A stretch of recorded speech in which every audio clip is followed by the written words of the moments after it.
नमस्कार, राज्यसभा टीवी के खास प्रोग्राम सिलसिला में आपका स्वागत है। मैं हूं सबीना। आइए नजर डालते हैं आज क्या कुछ खास है हमारे पास आपके लिए।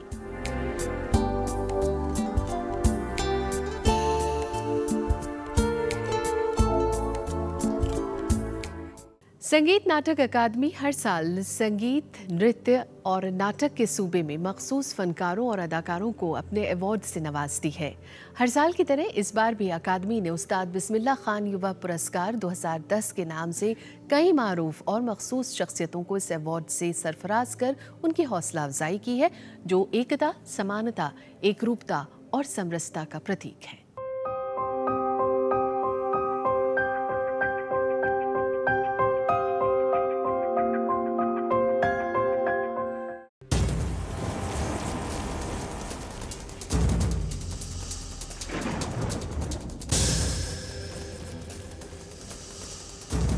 क्रिएटिव एक्सपेरिमेंटल डांस या यूं कहें कॉन्टेम्प्ररी डांस की युवा कलाकार मधु नटराज ने मनमोहक नृत्य प्रस्तुत कर सबका दिल ही जीत लिया।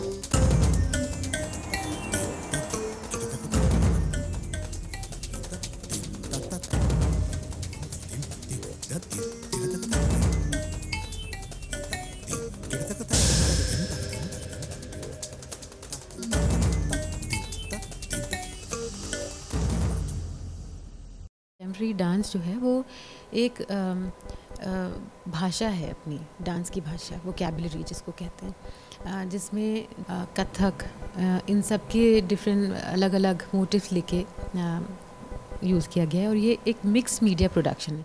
Compositions of three of our greatest Carnatic composers। एक है मुत्तुस्वामी दीक्षितर का कॉम्पोजिशन, दूसरा है पंतुराली राग में त्यागराजा का कॉम्पोजिशन, और last one is Swathi Thirunal's composition in the raga Sindhu Bhairavi.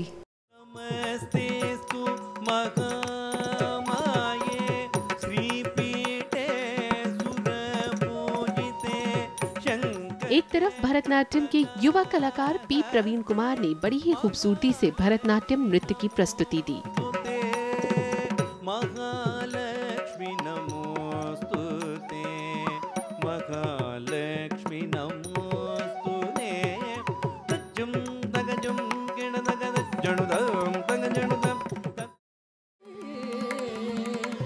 वहीं दूसरी तरफ युवा कलाकार सविता नरसिम्हन ने कर्नाटक शैली में शास्त्रीय गायन पेश कर पूरी शाम की रौनक ही बढ़ा दी।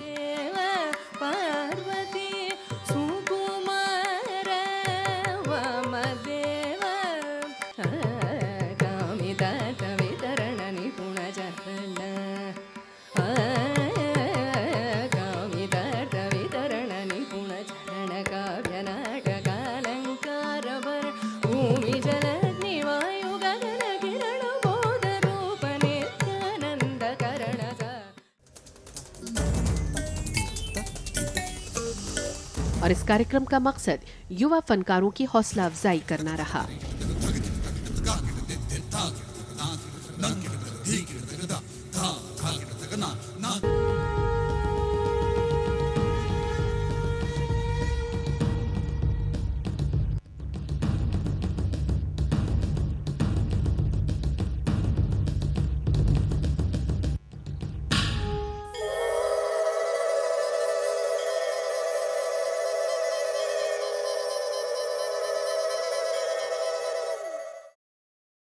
दिल्ली के मेघदूत थिएटर में इश्क की हकीकी उन्वान से बहुत ही खूबसूरत और दिलचस्प ड्रामा दानिश इकबाल के जरिए पेश किया गया और फिर इसके बाद महमूद फारूकी और मुर्तज़ा हुसैनी के द्वारा दास्तान गोई का भी मंचन किया गया, जो बहुत ही अद्भुत और अदाकारी से लबरेज था।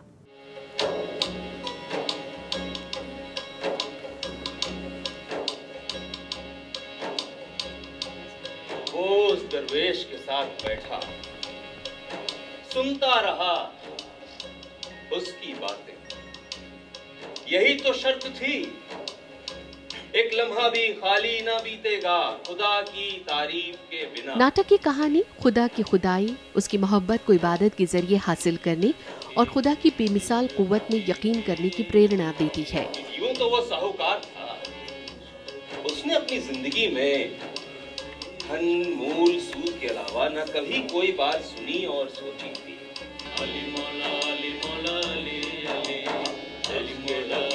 ये कहानी बेमिसाल है जो लोगों को खुदा और खुदा की बंदगी के करीब ले जाती है और ये नाटक एकता और भाईचारे का संदेश देता है।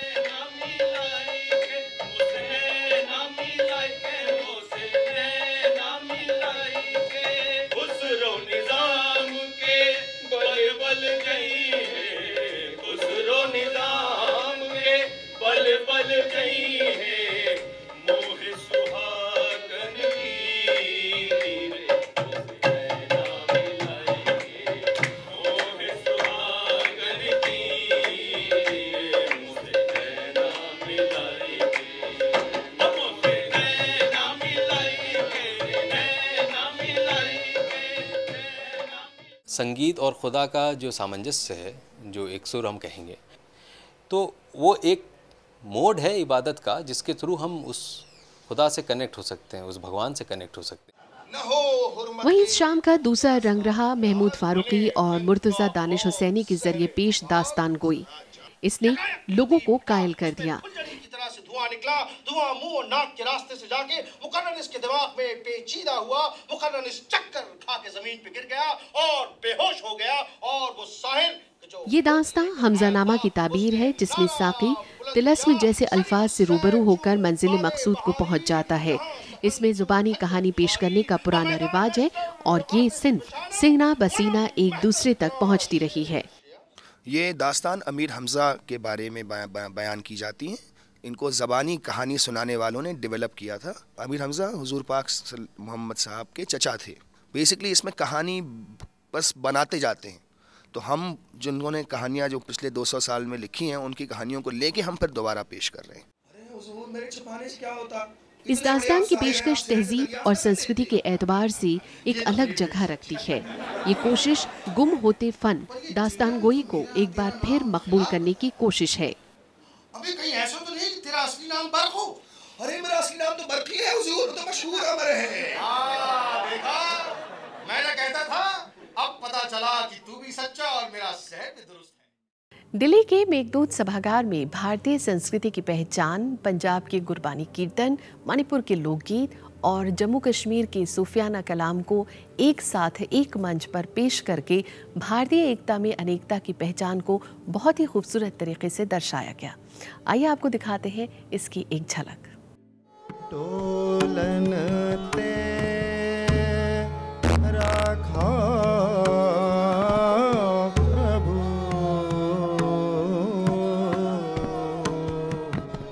मेघदूत सभागार में अलंकार सिंह ने अपनी खूबसूरत आवाज में गुरबानी पेश कर लोगों का दिल ही जीत लिया।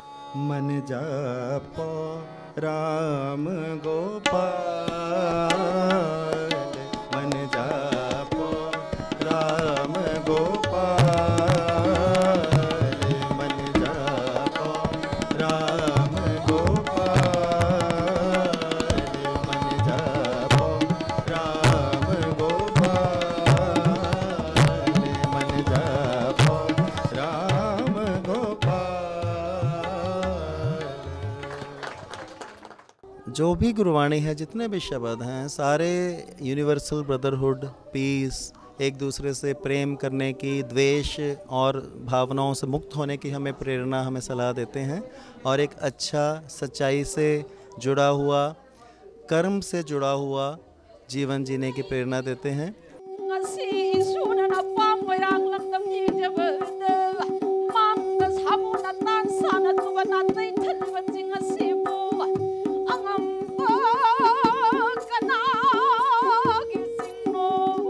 देश के उत्तर पूर्व राज्य मणिपुर के लोकगीतों ने वहां की खूबसूरती को कुछ यूं बयां किया कि हर व्यक्ति वहीं के रंग में रंगा दिखाई दिया।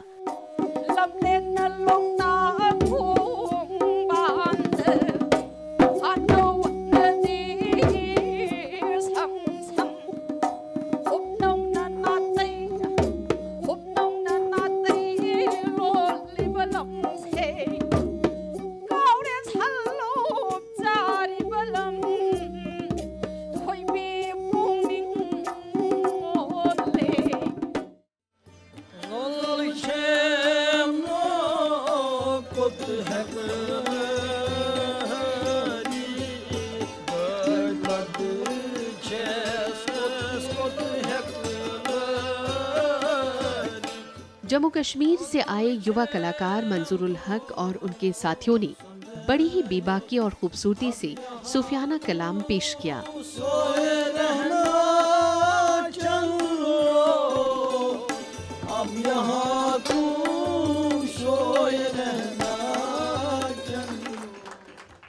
सूफियाना कलाम ऑफ जम्मू एंड कश्मीर, ये क्लासिकल म्यूज़िक ऑफ कश्मीर है। अभी हमने मकाम असावरी गाई, इसमें हमने दुयक ताल, सताल और चपंदाज में कंपोजिशंस पेश किए। ये सब लोगों को खुदा की तरफ माइल करने के लिए ज़्यादा कारगर है, क्योंकि सब लोगों को एक दिल एकजती, उसी के लिए ये ज़्यादा कारआमद है।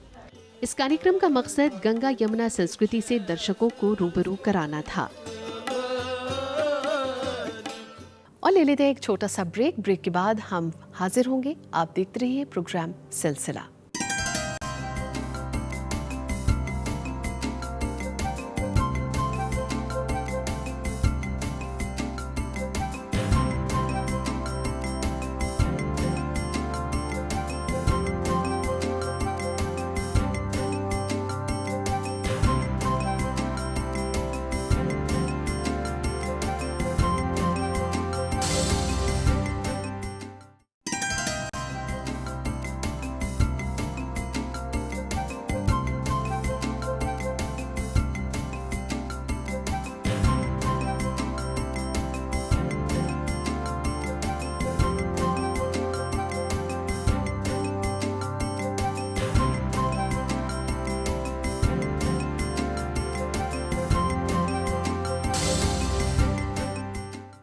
और ब्रेक के बाद हम एक बार फिर हाजिर हैं।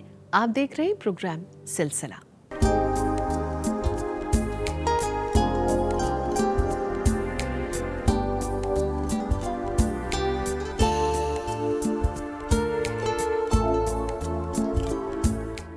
नोएडा प्राधिकरण और द फ्लोरिकल्चर सोसाइटी के संयुक्त और अथक प्रयास से 26वें सालाना पुष्प प्रदर्शनी का आयोजन किया गया, जहां हर किस्म के फूल देखने को मिले।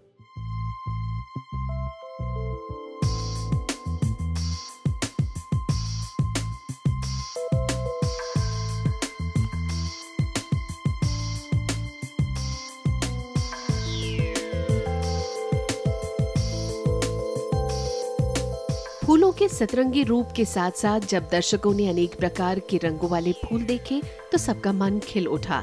इसके अलावा कलात्मक फूलों की प्रदर्शनी को बहुत ही खूबसूरत तरीके से पेश किया गया।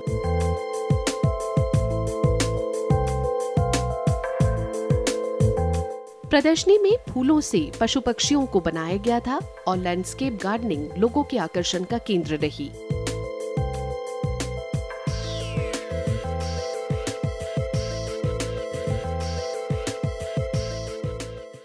के टाइम में हम लोग हर वर्ष जो है नोएडा अथॉरिटी और फ्लोरिकल्चर सोसाइटी नोएडा मिलकर जो है ये ऑर्गेनाइज करते हैं। हमारा मुख्य उद्देश्य ये जो है सभी शहरवासियों को जो है पर्यावरण के प्रति जो है इनको जो है जागरूक करना है और जो है जो अपने फूलों के प्रति इनको जो है प्रेम जागरूक करना है और पौधों के प्रति इन लोगों के जो है प्रेम बढ़ाना है और ताकि जो है पर्यावरण के जो है कोई नुकसान ना हो। बोनसाई पौधों की एक श्रृंखला और उसमें विभिन्न आकार प्रकार और बनावट वाले पौधे सबसे मुख्तलिफ लग रही थी।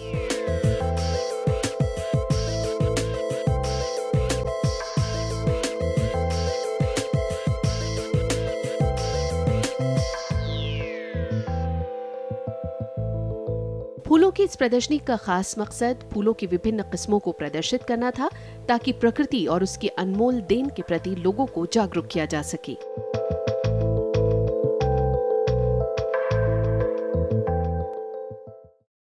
सेवेंथ मेटा में हमेशा फिल्म से जुड़ी हुई हस्तियां नाटक लेकर आती हैं।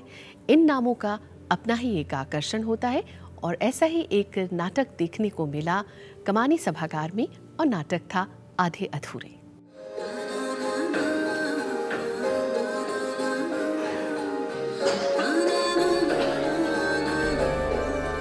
आधे अधूरे में सावित्री का नाम ही एक मिथकीय अर्थ छवि लिए हुए है। जवाब कहां से देगी? ये हाल है इसका। फिर फाड़ लाई एक और किताब। जरा भी शर्म नहीं कि रोज रोज कहाँ से पैसे आएंगे।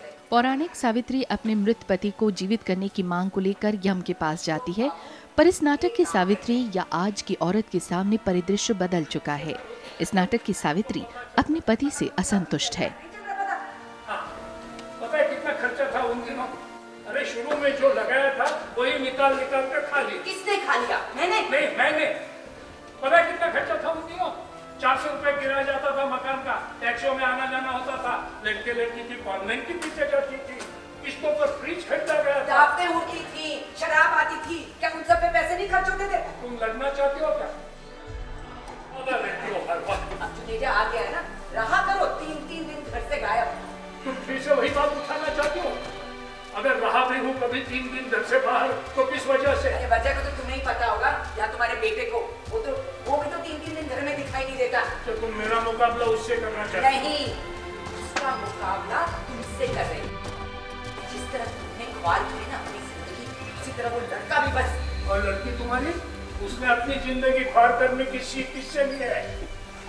मैंने तो कभी किसी के साथ घर से भागने की बात नहीं सोची थी।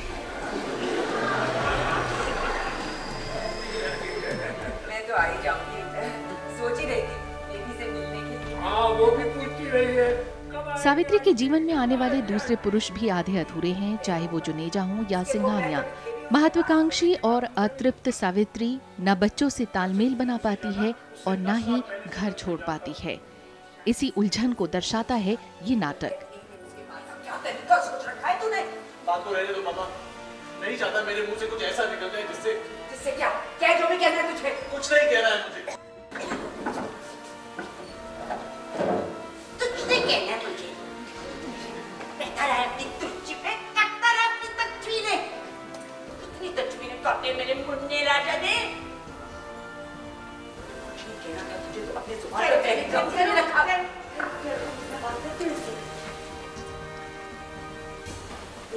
तेरा इस वक्त बात करना जरूरी है क्या? पर क्यों पूछना चाहती है?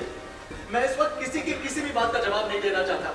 दुनिया को पता है कि उनके टैलेंट के बारे में कुछ मैं क्या कहूँ, सबको पता है।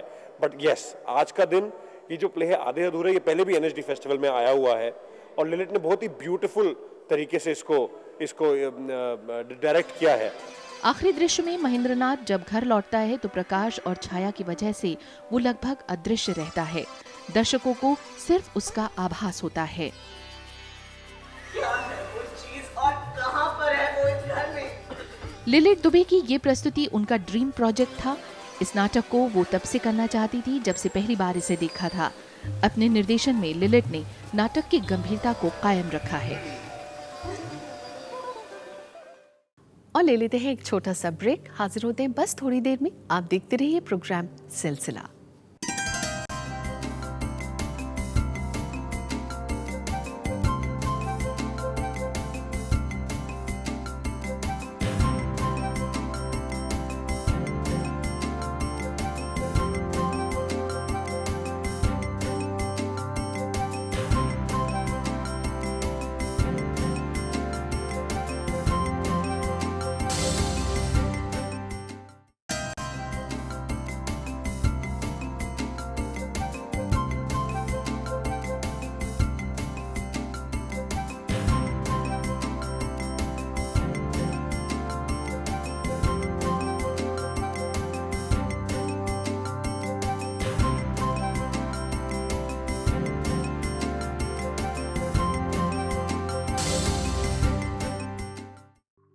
और ब्रेक के बाद हम एक बार फिर हाजिर हैं। आप देख रहे हैं प्रोग्राम सिलसिला।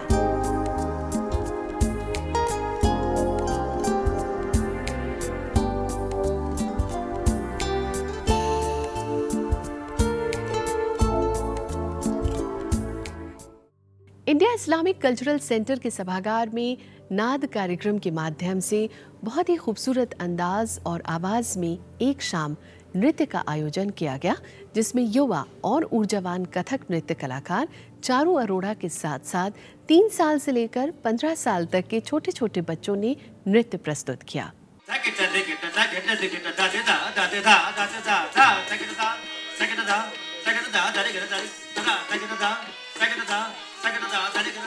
कार्यक्रम की शुरुआत दीप प्रज्वलित कर गुरु वंदना के साथ की गई और इससे महफिल में एक अलग ही रंग आ गया।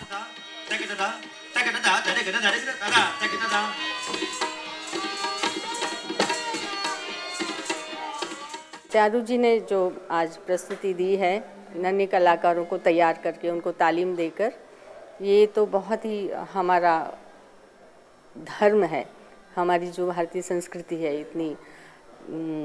इतनी हमारी धरोहर ये है, तो हमें इसको we have to carry forward this our art tradition.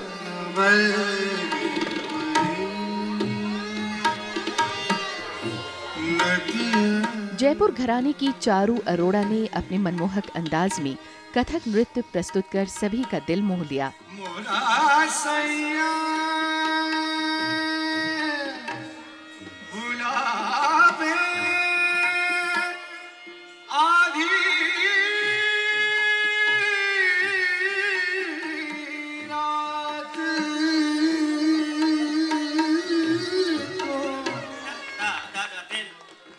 वहीं दूसरी तरफ 3 साल से लेकर 15 साल तक के बच्चों की नृत्य प्रस्तुति ने तो लोगों का दिल ही जीत लिया।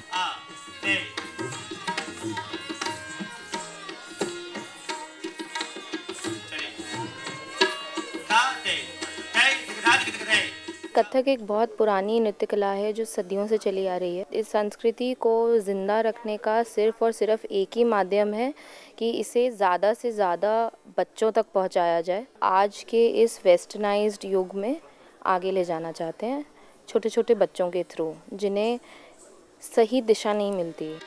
निष्ठा और श्रद्धा से भरपूर इस कार्यक्रम में अनेक रूप देखने को मिले, जिसमें बच्चे सबसे आगे थे।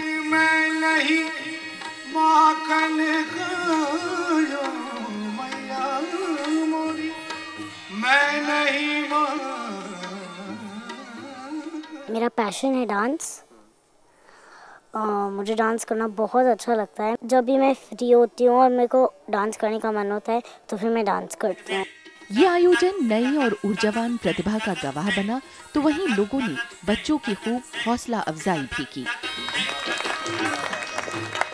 दिल्ली के आज़ाद भवन में स्वामी विवेकानंद स्वर्ण जयंती शताब्दी वर्ष के अवसर पर ICCR द्वारा एक यादगार शाम ध्रुपद फेस्टिवल का आयोजन किया गया, जिसमें भारतीय संस्कृति से जुड़े कई नामचीन लोगों ने शिरकत की और ध्रुपद फेस्टिवल का भरपूर आनंद उठाया।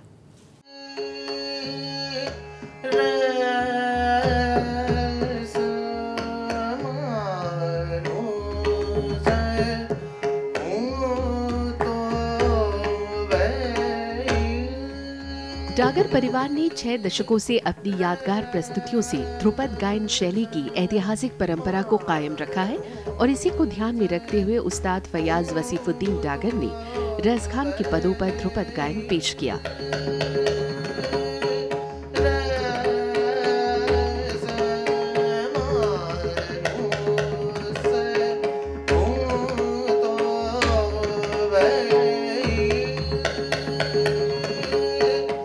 रसखान कृष्ण जी के बहुत बड़े भक्त थे। उन्हीं की बंदिश, उन्हीं का एक पद मैं इस्तेमाल कर रहा हूँ।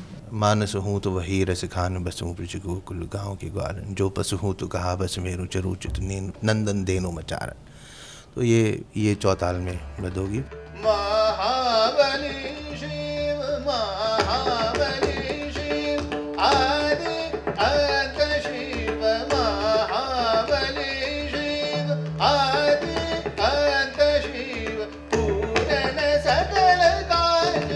अगली प्रस्तुति थी पंडित निर्मल डे की, जो शिव आराधना पर आधारित थी।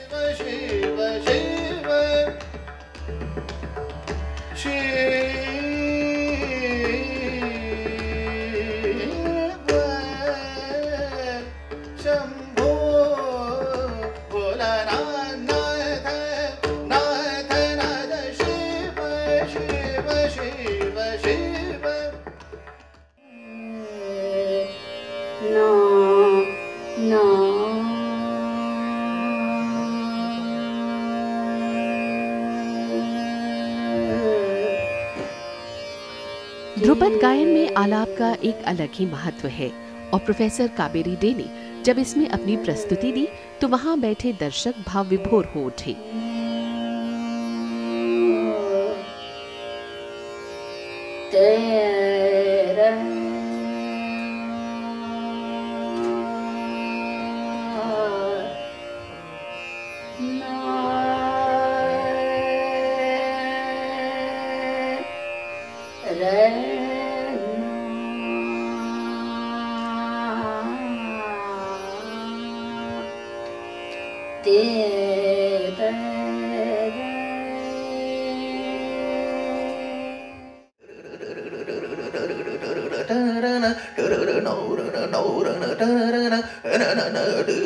विवेकानंद जी के स्वर्ण शताब्दी वर्ष पर उन्हें श्रद्धांजलि देने और पूरे देश से आए दिग्गज कलाकारों को एक मंच पर लाने की आईसीसीआर द्वारा ये पहली और नायाब पहल थी।